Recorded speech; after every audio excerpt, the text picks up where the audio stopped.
And I also have first-hand experience knowing what it's like to be harassed because of the color of your skin. All right, this is another true story, so why don't you sit down and listen up, okay?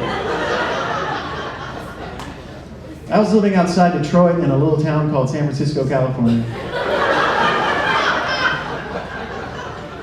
In a part of town called the Mission. If you don't know the Mission, it's a part of the city where there's a lot of Mexican immigrants and a lot of Mexican gangs, and that's where I happen to live. And I'm not Mexican. Sorry, muchachos and confused muchachos. But that's how the story starts. And I was going home late one night, and I took the 14 bus, which we call the Comet, because it comes once every 78 years. And I got off the bus, and there was a smell of evil in the air, and a little bit of urine, okay? That's what the Mission's like. You're in the Mission. They have a whole song about it. But I think I've done enough songs for tonight. And it's one thing to be in a gang territory and see gang graffitis, or even just one graffiti. I don't know what the singular of that is. Graffiti? What is that? Graffitopolis? I don't know what it is. That's one thing, but it's another thing to see an actual gang. Oh, these are the guys. This is their turf, and I'm in their area, right? But then it's another thing to have them touch you, which they did on me, and it was kind of scary because this gang of gangsters ganged up on me in the ganglion of the gangway, and they made a little gangplank, and I'm like, gangway, and I was out of there like some kind of busters. And I haven't worked that one out yet. I didn't know if they were chasing me or not, and I was just scared. And like a ship lost at night, we'll look up and find a lighthouse to show them the way. I looked up and saw a tiny lighthouse called El Farolito. It means tiny lighthouse. It's a burrito place. They're open until 2. So I downshift from metaphoric to literal, and I pull in to the burrito place. And if you want a burrito in San Francisco, you might as well go to the Mission. You can go to other parts of town. You can go to the Marina, but everything there is kind of yuppified. Even the names of the places, LL Bean Burrito Company. You can't get a real burrito there. You can't get a veggie burrito. You have to get the portobello burrito, which are these condescending mushrooms that are marinated in white wine and then sauteed and then reduced with black beans and goat cheese and fresh cilantro.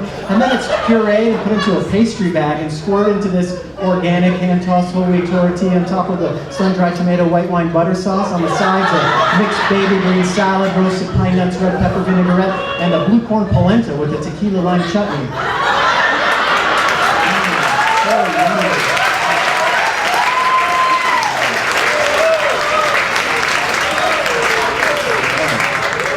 Delicioso, right? Just the way the Incas had their burritos. But I'm not there. I'm in El Farolito, and I figure, well, since I'm here, I might as well get something to eat. And I'm the palest guy there, and I'm scared white. I'm like 3 shades paler than normal white. And what's one thing you never see in the Mission? Cops, exactly.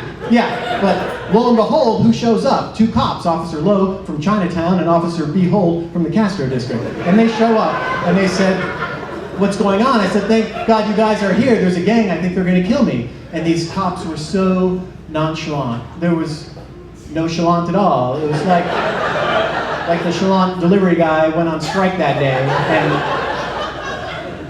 And they said, was it a Latin gang?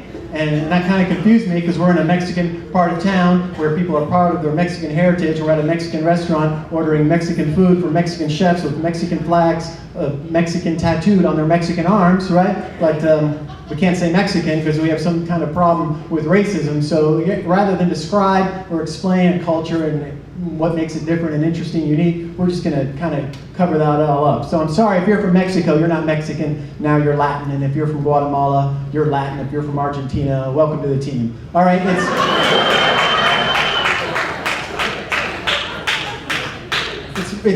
it's race, paint by number racism without the colors or anything. It just doesn't make any sense. So we're not going to celebrate what makes you interesting or unique. We're just going to lump them all together. If you're brown, you get pigeonholed, you go into the Latin hole. And if you're red, you go into the Indian hole, just like the old days. And if you're yellow, rather than make someone try to learn the difference between Chinese and Japanese and Koreanese and whatever the fourth one is. You go into the Asian hole, and if you're from the Anglo-Saxon society like myself, you go into the ASS hole.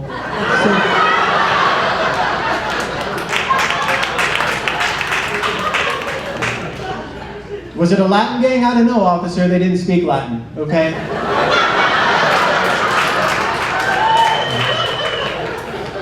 Except for the fat one wearing a toga.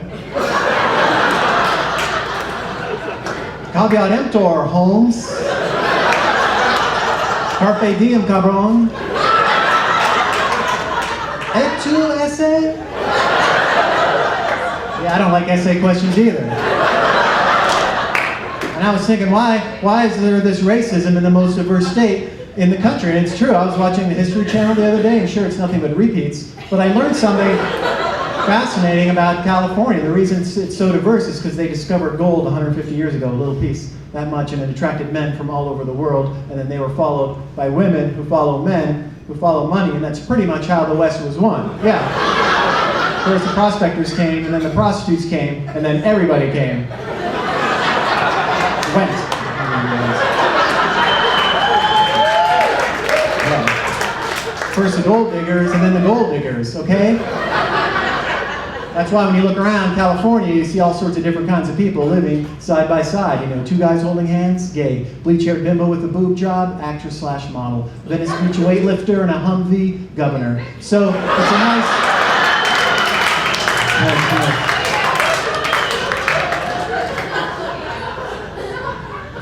True story.